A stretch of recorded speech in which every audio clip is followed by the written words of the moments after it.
প্রসেনজিতা, বাংলা নিউজগ্রাফে নমস্কার। বিষয়টা হচ্ছে যে 1 তারিখ থেকে গোটা রাজ্য জুড়ে পরিবর্তন সভা শুরু হচ্ছে পশ্চিমবাংলায় এবং বিজেপির তরফ থেকে, এবং বিভিন্ন ছোট ছোট জায়গায় যত বিধানসভা কেন্দ্র আছে সেখানে আরও অনেক পরিবর্তন, রথযাত্রা হবে। এই বিষয়টা নিয়ে কি বলবেন? দেখুন, পরিবর্তন যাত্রা বা রথযাত্রা বিজেপির ইতিহাসে নতুন না। বিজেপি 1980 সালে রথ বের করেছিল। আমাদের প্রাক্তন গৃহমন্ত্রী এল.কে. আদবানিজির নেতৃত্বে সেই রথযাত্রা ভারতীয় জনতা পার্টিকে ভারতবর্ষের মাটিতে প্রতিষ্ঠা করেছিল। 2 থেকে আমরা আমাদের সিট, এটা 84 সালে 2 ছিল, সেখান থেকে আমরা ডবল ডিজিট ফিগারে পৌঁছেছিলাম। বিভিন্ন রাজ্যে আমাদের যখন কোনো সভা হয় বা কোনো নির্বাচন আসে, আমাদের রথযাত্রা বেরোয়। তেমনি পশ্চিমবঙ্গে আগামী বিধানসভা নির্বাচন এপ্রিল মাসে হতে চলেছে। তাই ভারতীয় জনতা পার্টি পশ্চিমবঙ্গের বুকে 7টা জায়গা থেকে রথযাত্রা বের করবে।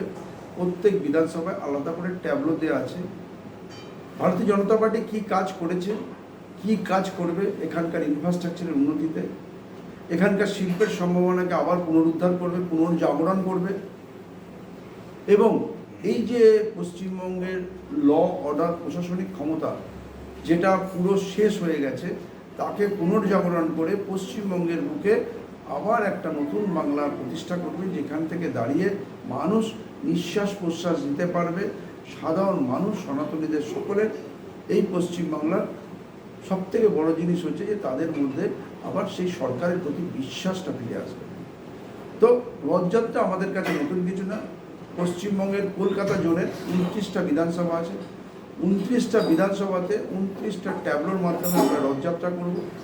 বড়নগর বিধানসভার ক্ষেত্রে একটা ট্যাবলো থাকবে 5 তারিখ থেকে 10 তারিখ অবধি, 6 দিন ধরে থাকবে, সকাল থেকে সারা দিন রাত্রির অবধি। এই ট্যাবলো আমরা বিভিন্ন স্পটে, বিভিন্ন ওয়ার্ডে নিয়ে যাব। সেখানে দাঁড়িয়ে সেই ট্যাবলোতে আমাদেরকে ভাষণ হবে। সেখানকার আমাদের যারা লোকাল নেতৃত্ব আছে, এখানকার জেলার পদাধিকারী, রাজ্য পদাধিকারী যারা এই বিধানসভার আছেন, বা তারা মণ্ডলের সভানেত্রী বা মণ্ডলের সভাপতি, মণ্ডলের পদাধিকারী যারা আছে, তারা বিভিন্ন জায়গায় বিভিন্ন বক্তব্য রাখবেন এবং জনজাগরণকে, জনজাগরণতার মাধ্যমে পশ্চিমবঙ্গে যে পরিবর্তনের প্রয়োজন আছে, এক পরিবর্তন পশ্চিমবঙ্গে দরকার আছে, সেই সম্বন্ধে মানুষকে জাগরুক করা হবে। এবং মানুষের দোয়ারে গিয়ে আমরা মানুষকে অনুরোধ করব যে 2026-এর যে নির্বাচন, এই নির্বাচন সাধারণ নির্বাচনের মতো একটা নির্বাচন না। এই নির্বাচন যারা ভারত বিরোধী শক্তি, তারা এটাকে গেটওয়ে অফ ইন্ডিয়া করে ফেলেছে। এই গেটওয়ে অফ ইন্ডিয়াকে যদি আমাদের আটকাতে হয়, যদি সনাতন ধর্মাবলম্বীদের যদি এখানকার মাটিতে যদি তাদের যে রীতি আচার সেগুলোকে পালন করতে হয়, তারা ভারতীয় জনতা পার্টিকে এবারের পরিবর্তন করে তৃণমূলকে বিসর্জন দিয়ে নতুন সরকার, ভারতীয় জনতা পার্টির সরকার প্রতিষ্ঠা করতে হবে। তাই এই আমাদের রথযাত্রা এবং পরিবর্তন যাত্রা। প্রসেনজিৎ, আপনি রথযাত্রা নিয়ে বললেন, কিন্তু বিষয়টা হচ্ছে তৃণমূল কংগ্রেসের তরফ থেকে যেভাবে ভোটের ঠিক আগে লক্ষ্মীর ভাণ্ডার বাড়িয়ে 1,500 করা হলো এবং যুবশ্রী নতুন একটা প্রকল্প চালু করলো, যেখানে যুবকরা বা যুবতীরা বা যারা বেকার আছে তারা 1,500 টাকা করে পাবে। এই জায়গায় দাঁড়িয়ে মানুষের মনে যে এফেক্ট পড়েছে, বা যেভাবে মানুষদের এই ফর্ম নেওয়ার জন্য বা লক্ষ্মীর ভাণ্ডারের লাইনে দাঁড়াতে দেখা যাচ্ছে, একদিকে যেমন এরকম লক্ষ্মীর ভাণ্ডার, যুবশ্রী বা যুবসাথী যেটা করেছে তৃণমূল কংগ্রেস, উল্টো দিকে আপনারা এই রথযাত্রা করে বা পরিবর্তন সভা করে মানুষের কাছে কতটা জনসংযোগ করে মানুষের মনে সেই ইম্প্যাক্টটা ফেলতে পারবেন? মানে এটা কি কোনো একটা লড়াই নয়? একদিকে যেরকম লক্ষ্মীর ভাণ্ডার, অন্যদিকে আপনাদের পরিবর্তন সভা। দেখুন, ভাতা দিয়ে কোনোদিন ভাত দেওয়া যায় না। আপনাকে শিল্প স্থাপন করতে হবে, যুব সমাজের হাতে কাজ দিতে হবে। যে যুব সমাজটা 25 থেকে 40 তার জীবনের সব থেকে গোল্ডেন টাইম, স্বর্ণময় সময়, সেই সময় তাকে বিয়ের থেকে শুরু করে, বাচ্চা পালন থেকে শুরু করে, সংসার ধর্ম, বাবা মার থেকে সবার একটা বড় দায়িত্ব তাকে পালন করতে হয় 25 থেকে 40-এর মধ্যে। কেন, বাবা মারা বৃদ্ধ হয়ে আসছেন, তাদের ওষুধপত্র, তাদের হসপিটালাইজেশন, তাদের এইসবের একটা বিশাল এক্সপেন্ডিচার আছে। তার পরিবার আছে, সে বিয়ে করবে, তার যা আগামী প্রজন্ম, তাদেরকে স্কুল শিক্ষা, তার একটা ব্যাপার আছে। তো আপনি কোনোদিন ভাতা দিয়ে ভাত দিতে পারবেন না। এখানে পশ্চিমবঙ্গের শিল্পের ক্ষেত্রে ভাতা তো দিল ঠিক আছে, কিন্তু শিল্প কী সম্ভাবনা সেটাকে সবার আগে প্রায়োরিটি দিতে হবে। এখানকার ইনফ্রাস্ট্রাকচারের প্রায়োরিটি দিতে হবে। হাসপাতালগুলোর যে নরক অবস্থা, সেখান থেকে সাধারণ জনগণকে উদ্ধার করে সেখানে যাতে মানুষ সুস্থ চিকিৎসা পায় তার ব্যবস্থা করতে হবে। সেখানে দাঁড়িয়ে আর 1,500 টাকা লক্ষ্মীর ভাণ্ডার মহিলাদের হাতে দিচ্ছে, খুব ভালো। বিজেপি ভারতীয় জনতা পার্টি বলেছে যদি পশ্চিমবঙ্গে ভারতীয় জনতা পার্টির সরকার আসে তাহলে আমরা 3,000 টাকা লক্ষ্মীর ভাণ্ডার দেব, এবং অলরেডি এটা বের করেছি যে আমাদের 25,000 টাকা করে যুবকদের জন্য এককালীন 25,000 টাকা করে দেওয়ারও একটা স্কিম করা হচ্ছে। তারপরেও আমি বলবো যে পশ্চিমবঙ্গে শিল্পের প্রয়োজন আছে, পশ্চিমবঙ্গের যুবক যুবতীরাতে কাজের প্রয়োজন আছে, সুষ্ঠুভাবে বেঁচে থাকতে গেলে যার একান্ত দরকার।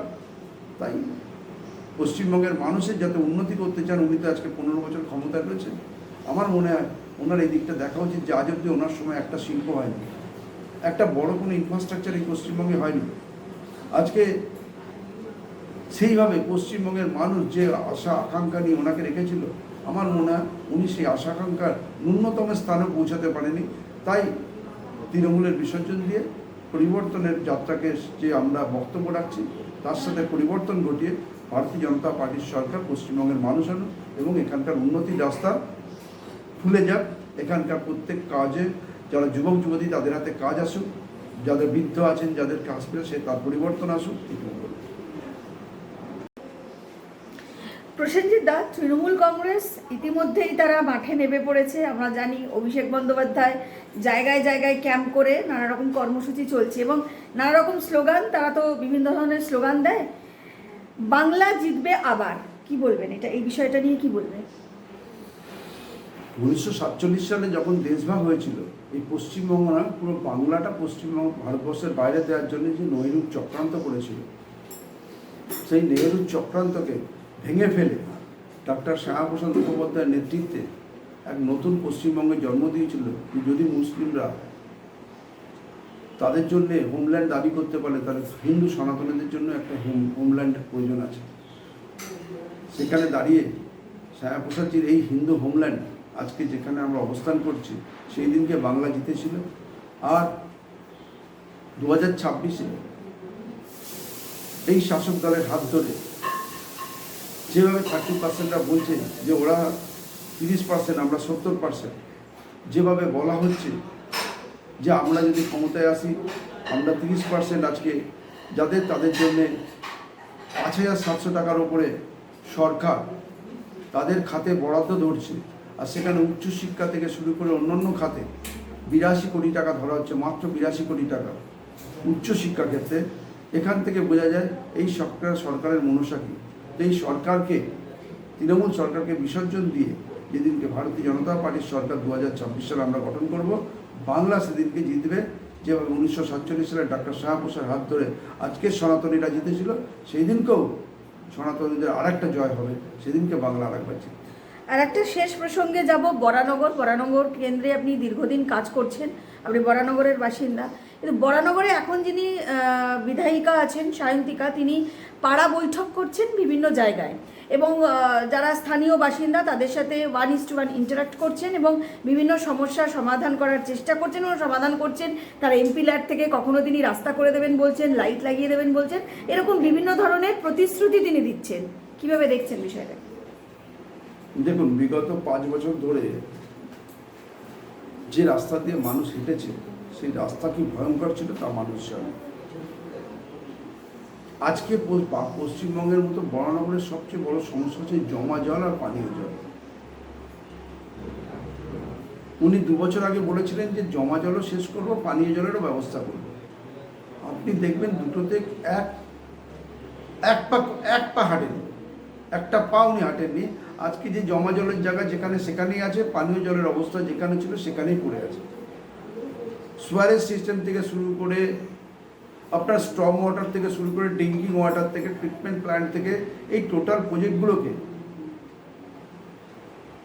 যদি আনতে হয়, তাহলে এটা কেন্দ্রীয় এইডের মাধ্যমে যেভাবে হালিশহরে হয়েছে, যেভাবে বজবজে হয়েছে, ঠিক সেইভাবে এগুলো হবে।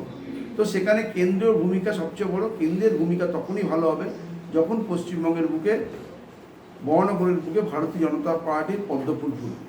তাই এখানকার মানুষের জলের সমস্যা, পানীয় জলের সমস্যা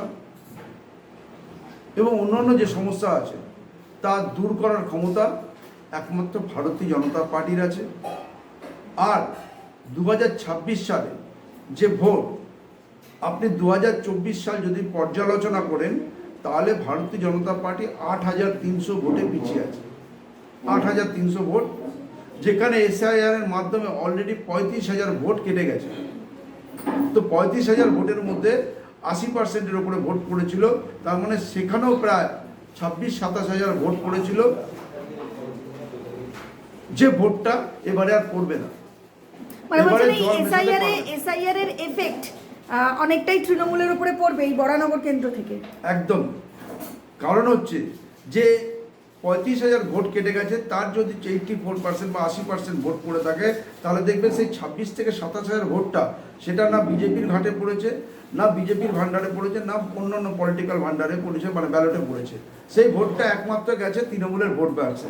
তো সেখানে যদি তার যা ভোট আছে তার থেকে যদি মাইনাস করেন, এই সিট বরানগর বিধানসভা ভারতীয় জনতা পার্টিতে প্রথমবারের মতো পদ্মফুল ফুটবে এবং মার্জিন 20,000-এর উপরে মার্জিন নিয়ে ভারতীয় জনতা পার্টি এই বরানগর বিধানসভার সিট জয় করবে। এটা ভবিষ্যতের লিখন হয়ে রয়েছে।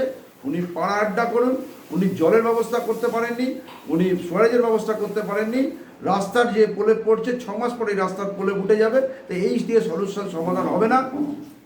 সমস্যার সমাধানের জন্য দীর্ঘস্থায়ী পরিকল্পনা লাগবে, যেটা একমাত্র ভারতীয় জনতা পার্টির পক্ষে সম্ভব। তাই 2026 বরানগরে তৃণমূলের বিসর্জন, ভারতীয় জনতা পার্টির পদ্মফুল ফুটবে, এ বিশ্বাস এবং দৃঢ় বিশ্বাস আমাদের আছে। ধন্যবাদ।